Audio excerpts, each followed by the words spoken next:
over time, if you're a consumer, you lose. He said, if you can find a way to do more for others than anybody else, if you can find a way to add more value, he said, could you earn twice as much money in the same amount of time? And I said, yes, but you have to become more valuable. So everybody, I think, has to say what skills are needed today.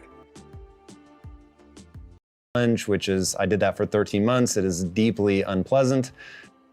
Well, discipline, you got to discipline your disappointment for starters, right? Because everyone's going to get disappointed. You're going to let it destroy you or you're going to let it drive you, right? But it's less discipline than changing association. The fact that you quit after 13 months, I can tell you why you did it. You didn't focus on how you felt when you got out of the water. You focused on what it was like getting in it. Because when you're getting out of the water, it feels like $1 trillion.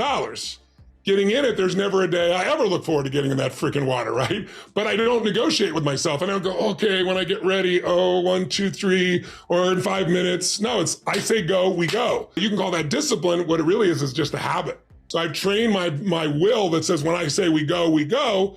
And then I focus on what it feels like getting out of the water, which is unbelievable. You feel so alive.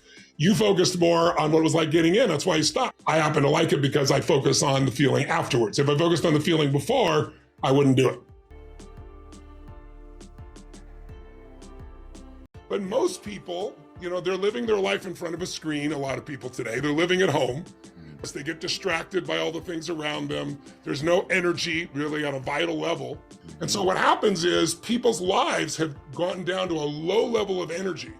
If you forgot everything else that I teach you skill-wise, financially, emotionally, business, all those tools, but all you did was constantly increase the strength and energy in your body as a resilient source, you're gonna find the answers, whether I taught them to you or somebody else. This is true, what he's telling you, okay, is that when you are feeling helpless, get helpful, help people. Hoping is not a strategy. You've got to have tools and strategy, and you got to make yourself better. I mean, everybody talks about inflation, but right now it's the worst it's been in 40 years, right?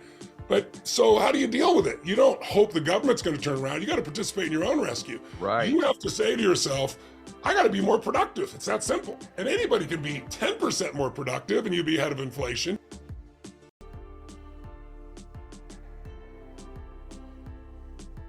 Is what creates lasting fulfillment. And lasting fulfillment, as you said, I always say progress equals happiness. If we're not making progress, we're not happy. But it doesn't require progress every moment. But the really ultimate formula besides progress is appreciation, because you can make progress. However, happiness only requires that you are grateful. If you've got $1 billion and 3 beautiful children that love you and a beautiful husband or wife, but doesn't matter what you have if you're not grateful. If you live in an emotional home, a habitual pace of worry or frustration, your life's called worry and frustration. You're not happy, you're not growing in some area. And usually it's a place where you're blaming, you're pointing the finger. Don't get me wrong, people can be unfair, unjust, that's for sure happens. But you can't control that. You can't make it not happen. What you have to do is become stronger than any of it so you're free. Freedom comes from growth. Freedom does not come from control. Because control is an illusion. You can't control everybody. No matter how hard you try, you can't control what they think or feel. And not everybody's going to be fair and just. And you, my dear friends, and I have not always been fair and just. Whether we admit it or not, it's just the nature of being, a human being. But we can make the largest pattern fair and just and loving and powerful and serving and growing until it becomes the dominant thing inside you. And then you experience life as being great, not you're great. Life's great because you're living a great path. By the way, though, stacking is the way you can do things. Most of us stack the negative. If you are really angry, it's not usually because of just the moment. It's that it happened again. It's like if you've ever lost it or overreacted to your kid or to a friend or a business or even within yourself, it's because it happened again. We hit this 1, 2, 3 many point, and then our nervous system overreacts. But what I've learned is you can stack the good. And you go into a state of really strong anger for more than 5 minutes, your immune system is suppressed between 1.5 hours to 2 hours. I started stacking good, like, okay, let me stack a dozen great memories, feel them, see them, experience them. And I felt this biochemical change that didn't just last a half hour, an hour, or 10 minutes. It went on for a day or two. And so I think I've learned to stack the good. So just having the experience is not enough. You got to stack the good to be able to appreciate it. But I think the more you find unconditional love for others, the easier it is to find in yourself.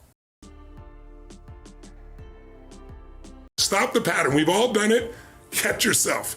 Because if you want joy, happiness, and freedom and an extraordinary life, it will not come from blame. Never. There's no pride that comes from blame. Self-esteem comes from what you experience about yourself. See, someone can tell you your whole life you're a piece of crap, and there's part of you can go, you're full of it, I'm gonna show you. Lots of people have done that. They never bought it. Or someone tell you you're beautiful your whole life, you go, I'm not really beautiful. So what people tell you doesn't matter at all. It's what you stack. It's what you assemble. It's what you create. It's the habit of what you put in your head. Why do people not invest?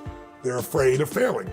Most millennials, they are the first generation since the generation that went through the Depression that is not investing at the ratio they need to, even close. They have more college debt than everyone else. President Obama just paid off his debt 5 years ago while he was still president. No. I swear to God. So what I tell them is, listen, paying off your debt's not enough. You've got to become an owner or you're always going to be in that place. So you got to get in the game, but you got to understand the rules of the game. If you don't know the rules of the game, the old phrase is, when a person with experience meets a person with money, we know the phrase, person with money ends up with the experience, the person with experience ends up with your money, right?